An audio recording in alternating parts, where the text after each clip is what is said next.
now we continue our journey to meet the other 5 finalists. Pennsylvania farmer Nathan Maurer began his career in agriculture with one 4-H cow and the legacy of 6 generations of farmers before him. After studying dairy science at Delaware Valley College, Nathan formed a partnership with his father and now milks 380 cows, continuing to grow the operation while managing risk in an unpredictable market has been Nathan's biggest challenge. Utilizing contracts and studying market trends helps balance income in volatile markets, and diversification has helped offset low prices. Nathan sells excess feed and hay grown on the farm's 1,500 acres, and custom farming for local producers provides additional income. In 2007, the farm began working with Holstein USA to register all calves, and they are now able to market bred heifers through the Pennsylvania Holstein Association for export to countries such as Turkey and Russia. Improvements in facilities since Nathan has returned to the farm include a new bedded pack barn for weaned calves, a new hay storage shed, and a 1.65 million gallon manure storage facility that allows the farm to use a manure press to reuse solids as bedding.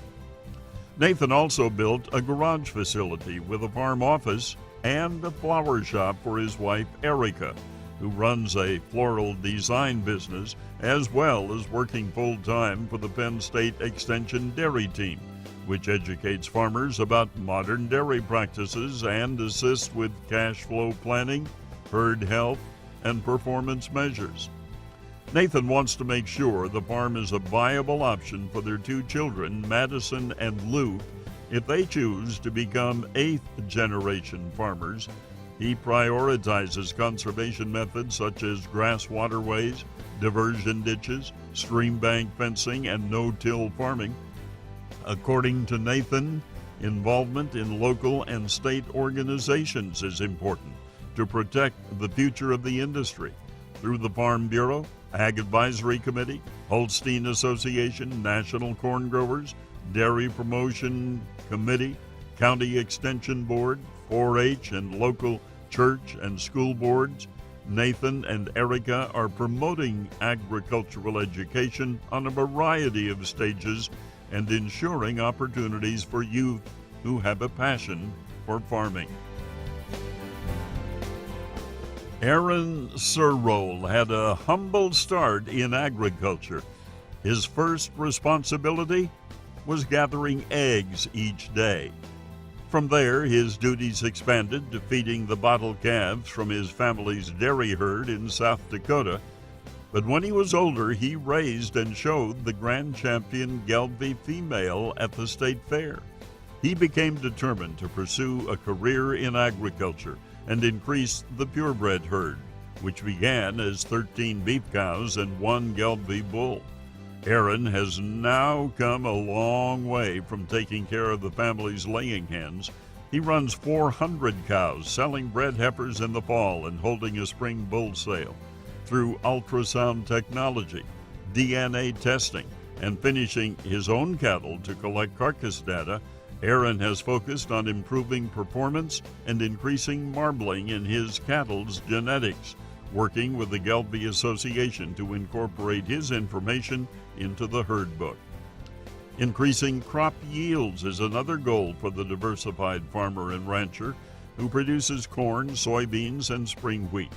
He started grid sampling 2 years ago and has increased his corn yields by 30 bushels an acre. Aaron has also added a liquid fertilizer system and a dosatron to add fungicide for in-furrow application. Incorporating cover crops to improve soil health and add forage for grazing has been a way to benefit the soil while providing an economic return on the investment.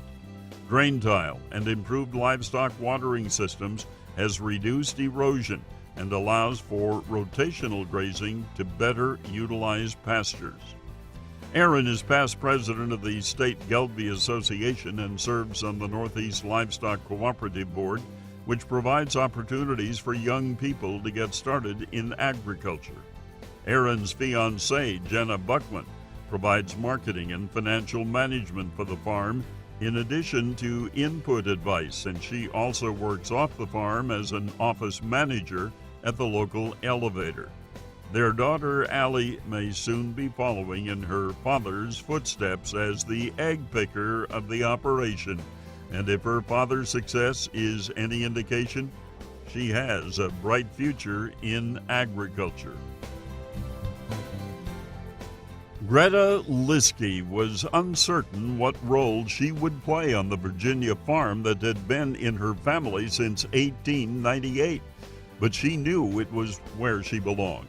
As a former state officer for the Virginia FFA and a Virginia Tech Ag Science graduate, Greta wanted to experience all facets of the highly diversified farm that produces apples, peaches, corn, soybeans, vegetables, and wheat. She learned that her place was on the orchard side of the business, and that is where she has focused her attention.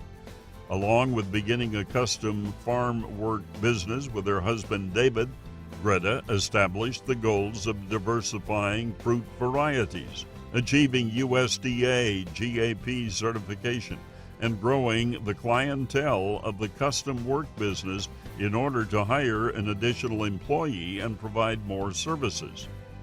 That drive carries over into the conservation practices on her family farm.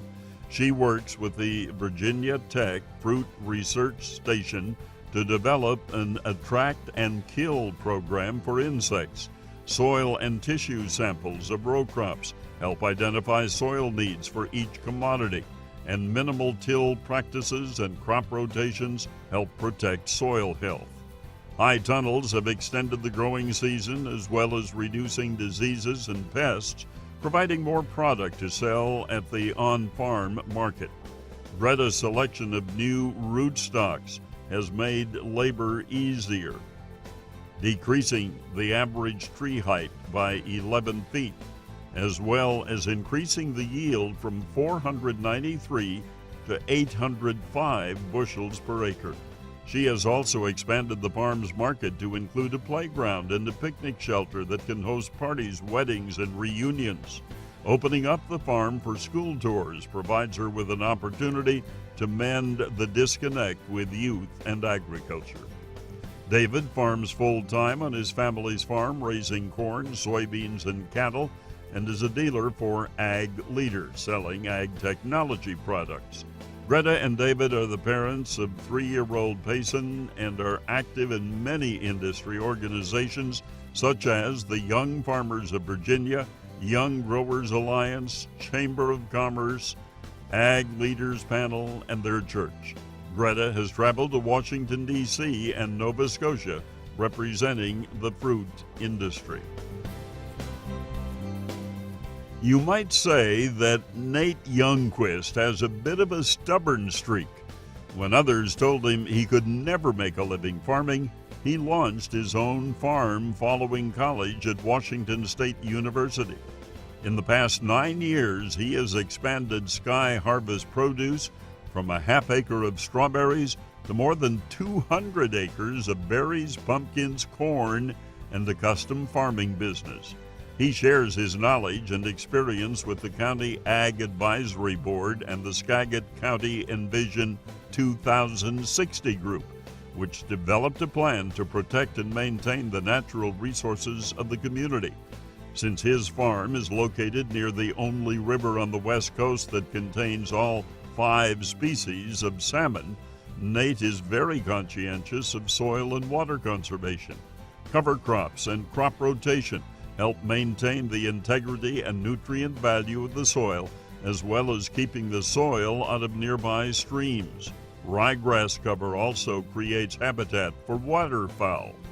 While Nate has always felt a responsibility to continue the farming legacy of his family, he realizes that in order to be successful, he will not necessarily be following the same path as the generations before him. His progressive practices, of incorporating organic produce, using plastic mulch, emphasizing minimal tillage, and using green fertilizers will help sustain the farm into the future. He is conscious of the impact of excessive water use and overworking the ground on the local ecosystem. The minimal tillage methods, as well as the implementation of drip irrigation, has had a positive effect on both the health of the land and his bottom line, reducing water usage by nearly 30% and allowing efficient application of liquid fertilizers. Protecting the area's natural resources is a priority for Nate, and so is taking care of community members. Sky Harvest Produce donates fresh berries, sweet corn, and squash to the local food bank, taking pride in the fact that high-quality, healthy food is being provided for those who may not otherwise be able to access it. Aaron and Tara Helmick have never known life without cows. Growing up near a small dairy, Aaron began working there at age 12 using his bicycle for transportation. Tara was raised on a commercial beef operation, and both were ag majors at West Virginia University. Aaron learned herdsman skills and artificial insemination techniques during his time working for a veterinarian. Using these skills, he began a small business offering contract services for working stocker cattle for turnout and implementing synchronization programs for beef herds. Following college graduation, Aaron worked as a dairy herdsman and invested in cattle of his own. In 2010, the Helmicks rented a farm and purchased 80 Jersey Cross cows. Launching a business from scratch on a minimal budget made Aaron a master of innovation and repurposing. He has made feed troughs from barrels, used a Subaru U-joint to swing a parlor gate, and chopped green feed into an old manure spreader. He says, "There is no book for how to farm. The successful recipe is different for every operation." Tara's background as a grassland technician with a conservation district provided them with a foundation for beginning an organic, grass-based dairy operation. Since their cows are reliant on pasture, Aaron places high priority on soil health. He uses intensive rotational grazing, cover cropping, and trees to provide shade and soil stability. The creek that runs through the pasture is protected by flash grazing, fencing, and the installation of troughs and hydrants to provide alternative water sources. Education is also a priority for the Helmicks, and they have hosted 5 interns to encourage others to engage in production agriculture. They provide animals for 4-H and FFA members to show, as well as teaching youth how to show, groom, and judge livestock. Tara serves as treasurer for the County Farmland Protection Board, and both are active in the Farm Bureau and their church. They feel fortunate to be providing a farming lifestyle for their 2 children, Andrew and Lainey.